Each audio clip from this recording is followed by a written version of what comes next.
Bismillahirrahmanirrahim. Karena di saat hari kiamat seluruh makhluk Allah subhanahu wa ta'ala, seluruh manusia, bahkan bangsa jin, semuanya berdiri habis dibangkit oleh Allah subhanahu wa ta'ala. Semuanya berdiri di hadapan Allah menunggu hisab dimulai lebih dari 50.000 tahun. Bisa enggak terbayang berdiri berapa lama? 50.000 tahun. Dan semuanya keadaan laki dan perempuan sebagaimana baru dilahirkan. Bisa enggak Bapak Ibu terbayang? Sekarang mohon maaf, ibu-ibu yang begitu berjilbab, pakaiannya yang rapi dan sopan, Masya Allah, tertib, bersih, make up, cerah mukanya, bisa menarik perhatian. Betul enggak? Bagaimana di hari kiamat? Semuanya di satu tempat disamakan, laki sama perempuan campur, dan semuanya dalam keadaan sebagaimana baru dilahirkan, tidak berpakaian apa-apa. Ketika Rasul menceritakan kepada Siti Aisyah, Siti Aisyah pun kaget. Ya Rasulullah, laki dan perempuan sama-sama. Kefikiran Siti Aisyah kemana? Malu dilihat oleh orang. Apa kata Rasulullah SAW? Wahai Aisyah, di saat itu kesibukan manusia pandang kepada Allah subhanahu wa ta'ala, menunggu hisab lebih daripada kefikiran yang lain. Bisa enggak terbayang? Saya yakin tidak bisa terbayang. Mohon maaf, apapun kesibukannya, biarpun dahsyat yang menarik perhatian, tetap ada kesempatan masih cuci mata. Betul enggak?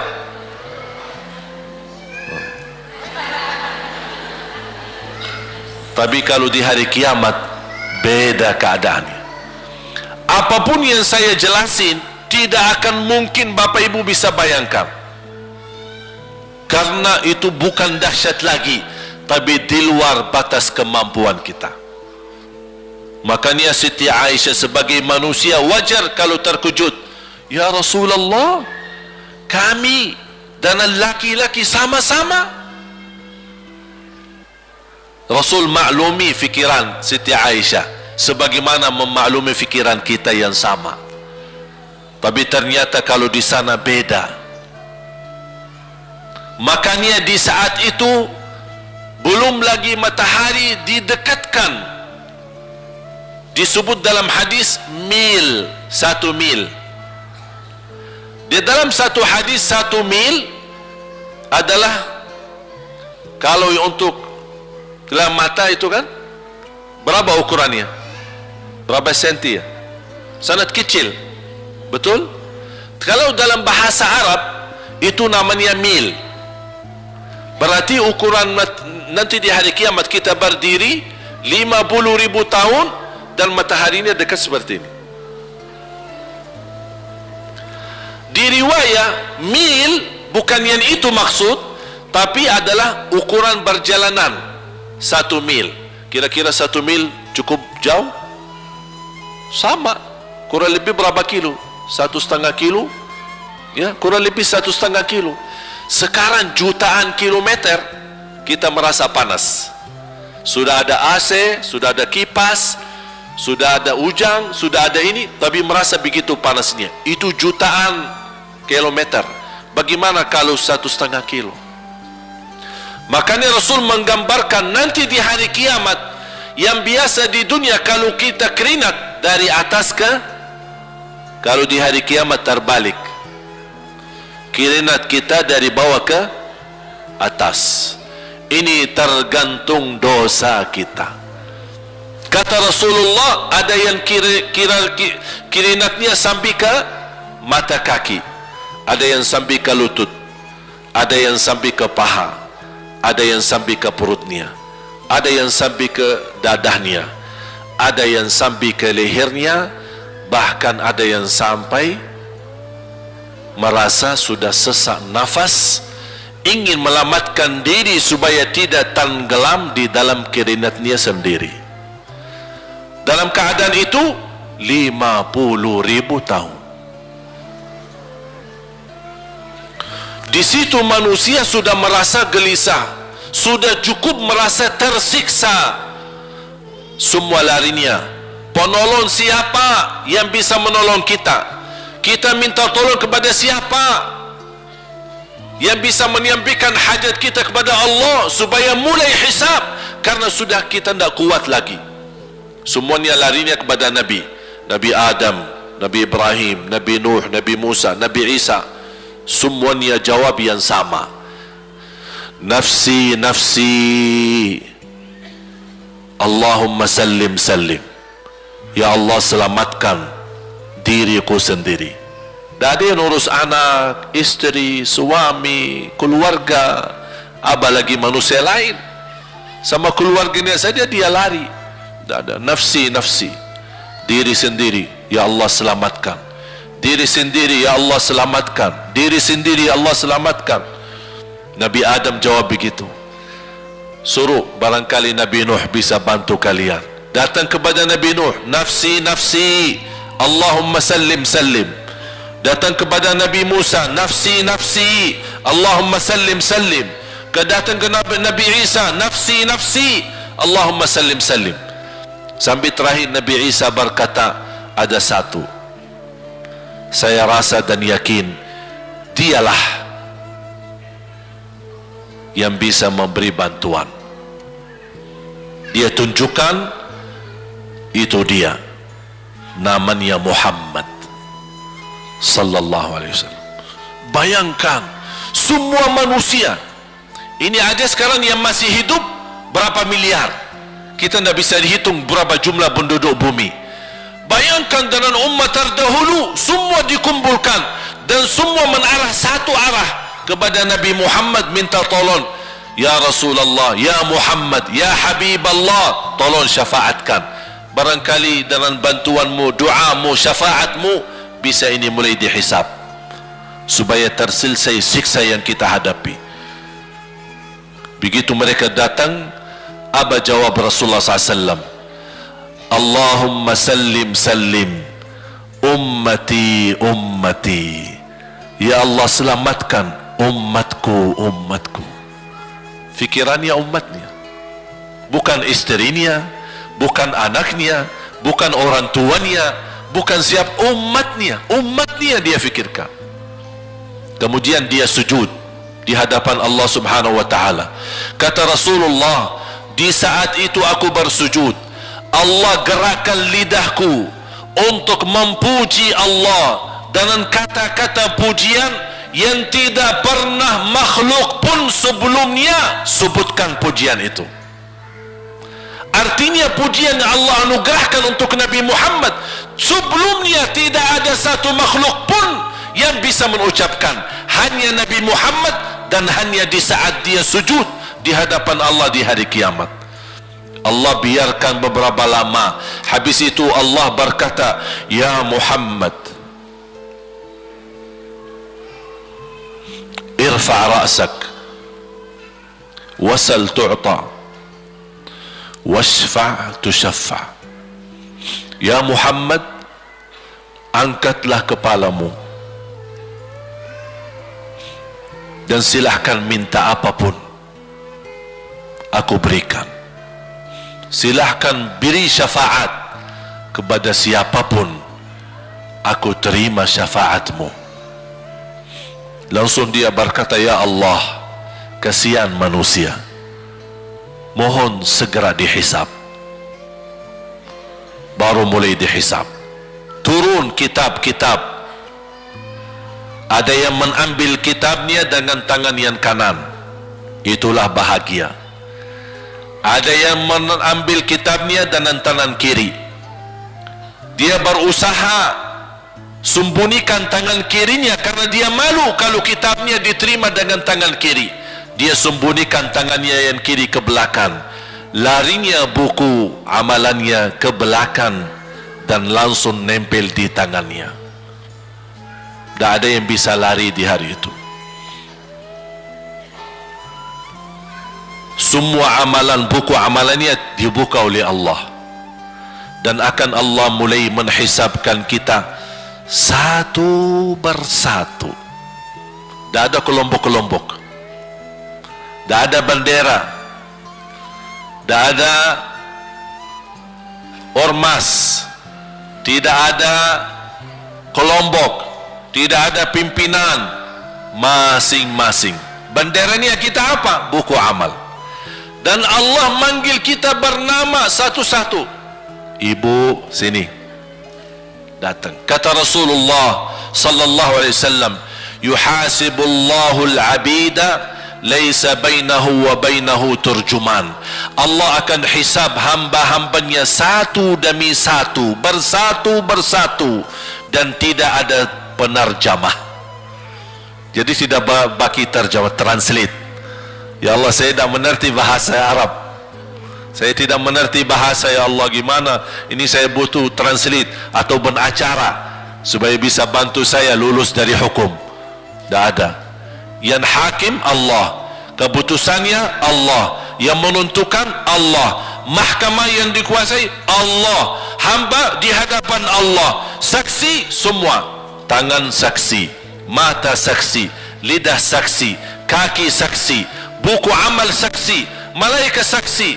Bagaimana kita mau lari? Ditanya oleh Allah, hei hambaku, ingat enggak di malam itu, di tempat itu, kamu berlakukan dosa itu? Seorang hamba yang masih memiliki iman, dia merasa dan ingat, dan dia merasa malu, dia tunduk kepalanya. Kata Allah, malu ya, malu. Tunduk, ya malu ya Allah, malu, malu. Dan subhanallah, tanda rahmat Allah, ketika Allah bertanya dengan kita, tak ada orang lain yang bisa lihat. Supaya apa? Supaya hisab kita di antara kita sama Allah tidak terbocor kepada orang lain, supaya tidak malu sama orang lain. Allahu Akbar. Habis kita sudah raku diri, ya Allah, saya ingat dan saya rasa salah dan saya malu. Apa kata Allah? Waktu itu kamu lakukan dosa itu, aku tutupi, aku tutupi. Tak ada yang tahu. Kita lakukan dosa ini udah sekian tahun, ada yang tahu enggak? Tak ada yang tahu. Karena kita lakukan di saat sembunyi. Kata Allah, di saat itu kamu lakukan dan kamu tahu itu dosa, tapi aku tutupi supaya kamu jangan menjadi malu di depan keluarga atau di depan sahabat. Aku tutupi. Dan aku sekarang sudah menutupi dosamu di dunia, dan sekarang aku hapuskan dan ampuni dosamu di akhirat. Allahu Akbar. Disitulah terasa anugerah ampunan Allah yang maha kuasa. Dan Allah di saat itu mampu menghukum kita. Dan kalau Allah menghukum kita, Allah tidak pernah menzalimi kita. Justru itu keadilan Allah, tapi Allah tidak memperlakukan keadilannya, justru yang mendahulukan ampunan dan kasih sayangnya. Habis selesai hisab, harus semua tanpa kecuali liwati neraka Jahannam di atas sirat. Sirat yang panjang, yang kejam seperti pedang, yang tipis sampai tidak bisa dilihat oleh mata. katanya tipisnya seperti, subhanallah, imam bisa jalan di atas rambutnya. Kejam lagi masuk di atas serat, terus jalan. Di saat itu ada doa yang ia melamatkan kita sampai menuju surga. Nabi Muhammad sallallahu alaihi wasallam, dia sudah duluan. Kalau Sayyidina Abu Bakar perjalanan di atas sirat disebutkan 100 tahun, tapi Sayyidina Abu Bakar satu langkah di atas sirat, langkah kedua di depan pintu surga. Dahsyat. Ini Sayyidina Abu Bakar seperti itu. Bagaimana Rasul? Rasul sudah menunggu di depan. Mulai manusia satu persatu jalan di atas sirat, dan Rasul di saat itu sibuk berdoa, Allahumma sallim sallim, ya Allah selamatkan umatku, ummati ummati, ummati ummati, sampai mereka terselesai. Sampai di situ saja. Sebelum masuk surga ada berita gembira untuk umatnya Nabi Muhammad sallallahu alaihi wasallam. Tidak boleh ada yang masuk surga harus berjumpa dengan beliau dulu, tatap muka, dan disediain minum yang disebut air Al-Kautsar, dan di situ banyak gelas. Tinggal kita ambil gelas dan minum. Begitu kita mau ambil gelas dan minum, datang Rasul, jangan kamu minum langsung dari tanganku sendiri. Barang siapa yang minum dari tanganku tidak akan haus selama-lamanya. Allahu Akbar. Di situ terasa kemuliaan. Begitu kebahagiaan kita bertemu dengan Nabi Muhammad dan bisa langsung minum dari tangan Nabi Muhammad sallallahu alaihi wasallam. Bukan hanya begitu saja, bahkan Nabi Muhammad memegang tangan kita, mengajak kita masuk 8 pintu surga. Ada 8 pintu. Rasul bersabda, satu pintu luasnya seperti antara langit dan bumi. Satu pintu antara langit dan bumi luasnya. Dan kata Rasulullah, di saat itu akan manusia gesa-gesaan untuk masuk surga.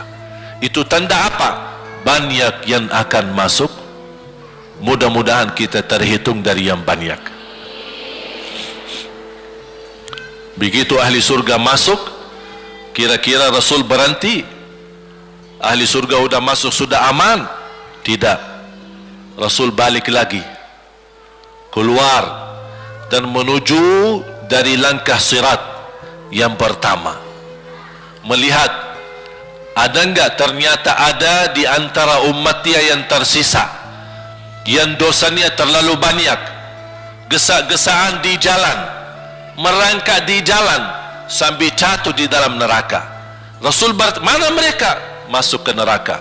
Kata Allah subhanahu wa ta'ala melihat keadaan Nabi Muhammad SAW, apa yang dibutuhkan lagi?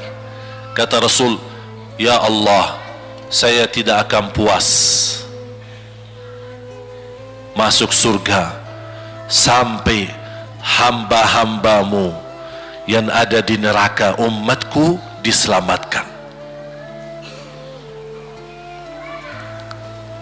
Allah subhanahu wa ta'ala mengizinkan Nabi Muhammad keluarkan dari neraka.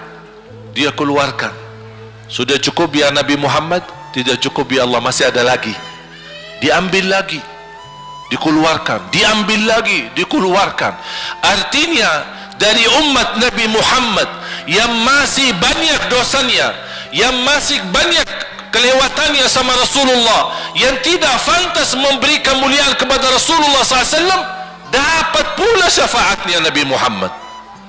Yang tidak pernah memberi tanda sayang dan cinta kepada Rasul, dapat rasa sayang dan cinta Nabi Muhammad sallallahu alaihi wasallam. Sambil kata malaikat Jibril, demi Allah saya melihat Nabi Muhammad mengambil manusia dari neraka Jahannam, diselamatkan dari siksa dan membawa mereka ke surga. Kata malaikat Jibril, sambil aku kira tidak ada lagi yang tersisa di neraka Jahannam, saking banyaknya yang dikeluarkan oleh Rasul. Itu syafaat Rasul sallallahu alaihi wasallam.